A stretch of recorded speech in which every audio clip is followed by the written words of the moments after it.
If you're an empath, you have walked into a room and in 3 seconds, you have scanned the entire room, the mood, and not just the overall vibe, but you can tell there's a little tension between Mary and Johnny. Is this just because they had been running late before they got here, or is there something else going on?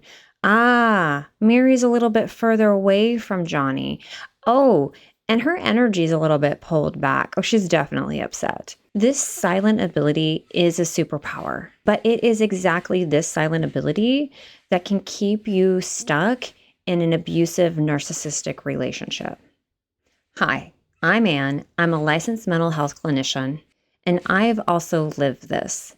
After seeing over 20 different therapists, healers, life coaches, I decided I would just figure this out myself. And now I am bringing everything that I learned on my 8-year journey out to you. Most empaths already know and recognize that they're feeling other people's feelings, their moods, their energy, and quite frankly, absorbing their dysregulation.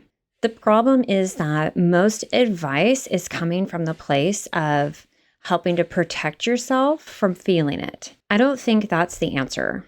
You don't need to stop feeling other people's feelings. You need a mechanism that allows you to feel them without losing yourself. Self-separation. Empathy is feeling with someone. Self-separation is knowing in your body where they end and where you begin, while you're still feeling with them. Most empaths never learn that boundary, never learn that skill, because early on, staying merged with somebody else's energy and nervous system dysregulation kept you safe.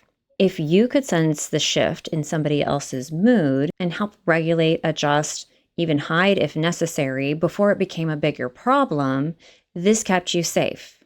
And so now you're in a regular knee-jerk reaction pattern that isn't something that you chose. It's a pattern that your body uses because it worked. It kept you safe.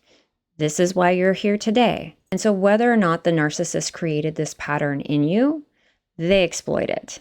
So an empath that hasn't learned self-differentiation and healthy boundary work, and let's be honest, it truly takes a healed empath to help teach another empath exactly the boundary work and the energetic training needed to learn the skills to create these healthy boundaries. And this is not a deep dive that most of us or any of us have ever gotten. Being aware of what an empath is has just become popular on the radar past 10 years. I mean, there were tricklings of it before then, but I would consider it an up and coming area of understanding humanity.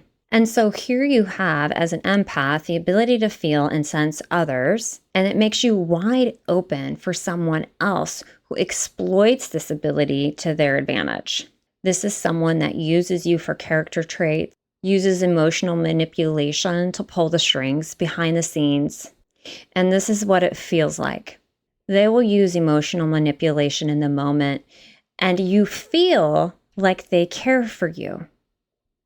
You feel it within you. You feel their love and understanding. You can genuinely feel it in the moment.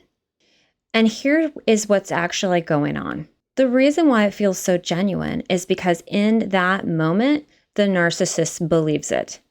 Okay, hear me out. I'm not saying that it's genuine. I'm not saying that this is something that you can trust, that over time there's depth to it. But in that instance, because of how the narcissistic component works within an individual psychologically, they actually believe it in that moment. And that is why, to an empath, it feels genuine and is such a masterful piece of trickery. And this is an aspect of narcissism that rarely gets talked about, partly because there's different types of narcissists and how they present. But for the empath that feels, this is one of the traps that keeps you stuck. They're feeling, the narcissist is feeling and acting as if just long enough to reel you back in. Just long enough till they can tell they have control again and you believe the mirage. This is why insight alone doesn't keep you clear of gaslighting, or even better, my favorite, gaslighting ourselves, right? But they meant it. I felt it. It seemed real. Okay, anyways, I'm shuddering.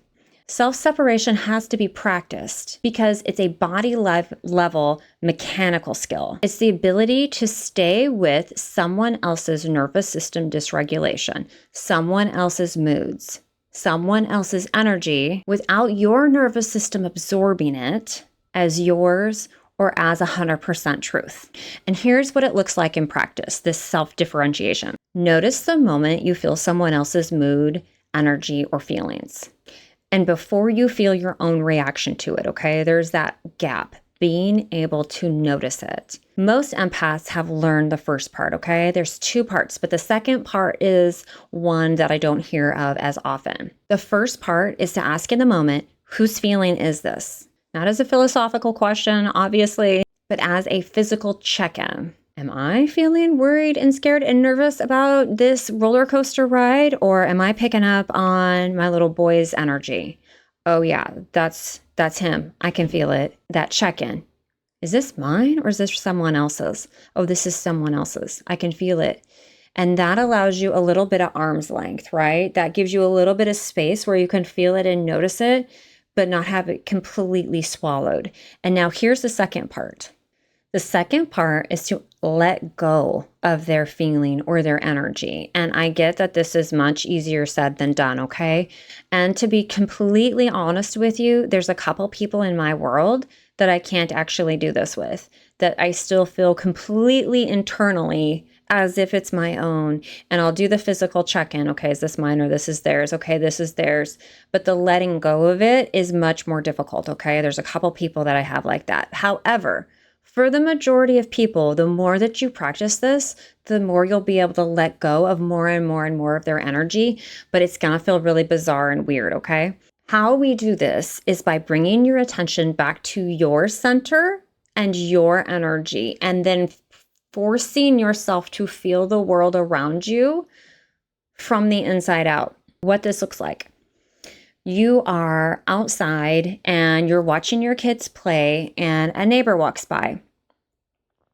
And you do that automatic thing where you energetically scan them and you're feeling how, okay, they're doing, you know, and honestly, there's nothing wrong with that. It can be really helpful, right? Like you get an amazing amount of understanding and insight by doing this. Is this person safe? Do I know this person? Yes, I know this person. Are they safe? Are they okay? Are they in a good mood? Are they dangerous, right? Should I grab my child and run inside and lock the door? It's a real quick scan, right? But once you do that and realize, okay, I'm safe, now you take that attention, bring it within, snack it, bring it within, notice your center, and now feel from here. From your eyes out, through your perspective. I feel grounded. I feel naked because I can't sense the energy of others around me right now because I am living within my own energy. You will gain back energy on a regular basis though, because it takes a considerable amount of energy to be constantly scanning and noticing and analyzing the world around you. But by taking your attention, bringing it within, having it centered within yourself on your own energy, feeling around this way versus aiming it from the inside, I feel okay. I feel like I'm right here. It can be quite boring, honestly.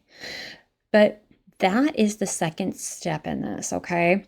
Is this mine? Is this theirs? Okay, this is theirs. Okay, and I can bring my attention back in my center, notice, comfort my little boy who's worried about this roller coaster without continuing to merge so deeply with his energy, which is exhausting on another level. And as you see, this isn't about becoming less empathetic. It's about you choosing rather than a reflex that you can't turn off. I want to give you options, okay? And here's the thing though, you can understand this perfectly and still not be able to do it in the moment. And that's not a discipline problem, okay? This is just a nervous system that just has not practiced energetic training. And there is a real easy, specific body tell that your body gives seconds before you abandon yourself. And I break that down in this video right here.